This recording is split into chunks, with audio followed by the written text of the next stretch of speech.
Aviam, diverses coses. Potser em costa ser una mica ordenada.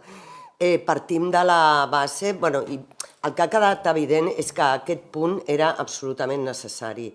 I a nosaltres ens sobtava molt que, malgrat s'està fent una campanya mediàtica pel Trump, inclús aquest cap de setmana hi haurà una manifestació en pro de la qualitat de l'aire i va venir aquí la Federació d'Associacions de Veïns, entre d'altres compareixents i tal, en cap moment es va treure el tema de la gestió, si no fos, i vull dir, per la CUP Capgirga va forçar el fet d'aquest punt. Però això no ho dic per culpabilitzar, sinó perquè és una dinàmica que portem des de fa molts anys, en el sentit que se li diu públic a tot allò que l'usuari es pensa que pot anar públicament. I ara estic parlant de sanitat, estic parlant de transport i estic parlant de moltes altres coses. I per tant es donava per entès que si un transport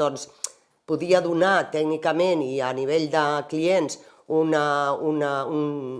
servei a la ciutat i que era promogut per l'Ajuntament, ja ningú es preguntava res de res. Doncs això és opacitat, per no dir un engany, és opacitat. Però és una opacitat que ja s'ha convertit en el dia a dia del nostre entorn més ampli. Aleshores, clar, nosaltres ara el que sí s'ha parlat moltes vegades aquí és quin tipus de ciutat tenim.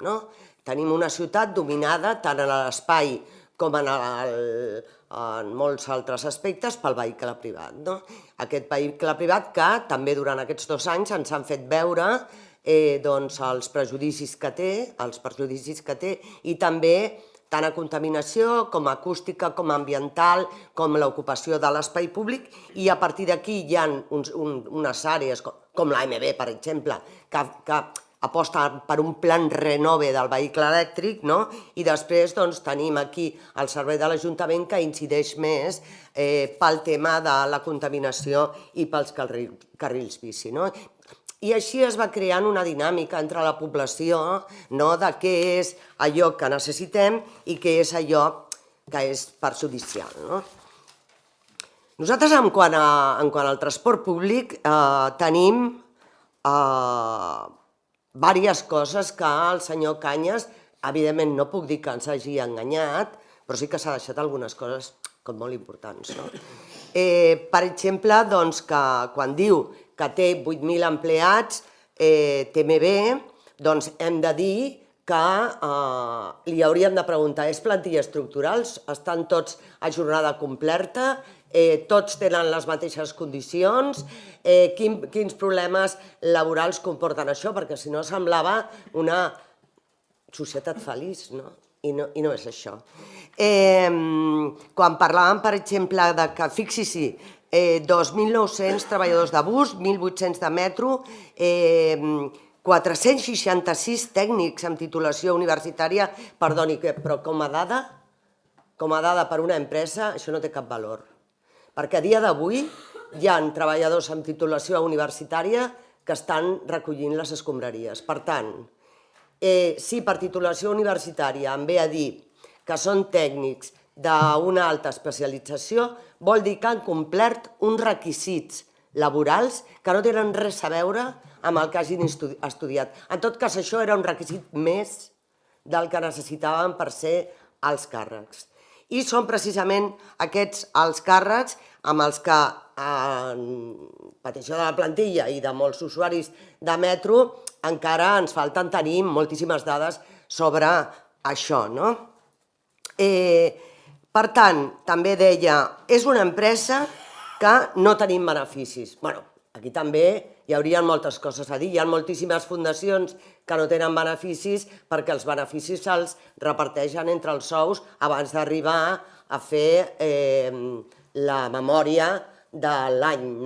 I per tant, en la memòria de l'any diuen no hem tingut beneficis. Després et trobes que hi ha gent que cobrava 140.000 euros anuals, que dius, bueno, deu ser una mena de superdotat alien que pràcticament pot portar 3 o 4 empreses ell sol per guanyar tant.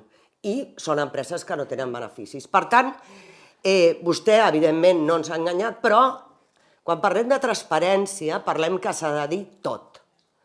Perquè la persona del carrer tingui una idea global del que estem parlant i què vol dir la col·laboració público-privada.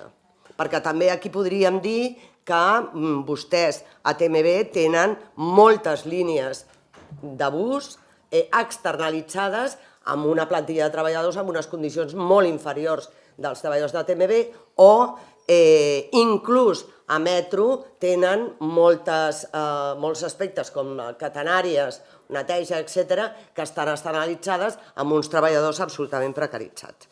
Amb això vull dir que quan parlem de transparència hi ha diversos conceptes del què vol dir transparència, però per parlar de què comporta realment que un servei públic travessi la ciutat de Barcelona, que això tampoc vol dir res, perquè qualsevol autobús pot travessar a l'àrea metropolitana. Això per una banda, però bueno, també és veritat que el tram té unes certes comoditats i unes certes capacitats d'assumir passatge que segurament no tenen el bus. Ara bé, què comportarà això pel diner públic? Això és el que també ens interessa, a banda de moltes altres coses.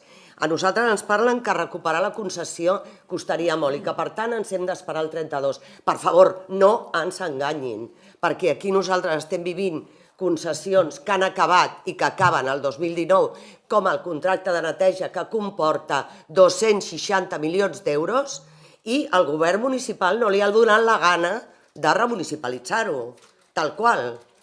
Inclús tenint un expedient sancionador per part d'una de les empreses que tenia una de les concessions importantíssimes, com era a l'Eixample i Ciutat Vella per la neteja, i no ha volgut ni tan sols remunicipalitzar aquesta part de la ciutat per constatar, tal com diem nosaltres, que remunicipalitzar és molt més econòmic que donar una concessió externa. Vostès, que són gent tan capaç i que tenen tantes titulacions universitàries, a mi m'estranya que quan parlin de diners parlin amb una immediatesa tan interessada, per dir-ho així. Perquè si nosaltres agafem tots els anys d'aquesta concessió, el que ja se'ls ha donat a aquesta empresa amb els guanys que tenen, no s'ha de ser molt intel·ligent per saber que aquesta empresa es fa milionària a costa del diner públic. Això és obvi. Si no guanyessin res, no farien el servei. Vostès creuen que aquestes empreses com Moventis, com aquestes empreses, ho farien gratis? Està clar que no. Aquestes empreses estan guanyant i molt. Aleshores, per nosaltres era imprescindible posar sobre la taula no que portéssim una solució màgica, sinó desmitificar coses que aquí s'estan dient i que no són certes. Es pot plantejar el fet de recuperar la concessió, es pot plantejar el fet de forçar, inclús dintre de l'ATM, una modificació d'aquesta part pública, per favor, i no em parlin de la part pública perquè és un 2,5. Quan es parla de la part pública, en aquest cas, s'ha de dir el tant per cent, perquè si no la gent es pensa que és un 40, i no. O sigui, és una micropart pública i aleshores començar a parlar de què podem fer perquè aquests 80.000 usuaris no vagin directament restant-los d'un servei públic a una part privada com s'està fent sistemàticament. Doncs aleshores jo no estic dient que estigui a favor, jo no estic dient que estigui en contra, però evidentment, o el meu grup, però evidentment la discussió ha de ser transparent, clara i honesta, i desmitificar i parlar clar de tot el que s'ha dit. TMB és un servei públic privatitzat en una gran part. Pam! Aquesta és la realitat del tema. El tram és un servei que està privatitzat i, a més, xupant del diner públic. I tot va així. I la prova és que hi ha bufetades per ser els directors generals d'aquestes empreses. La prova és que Cullell, Felip Puig, etc.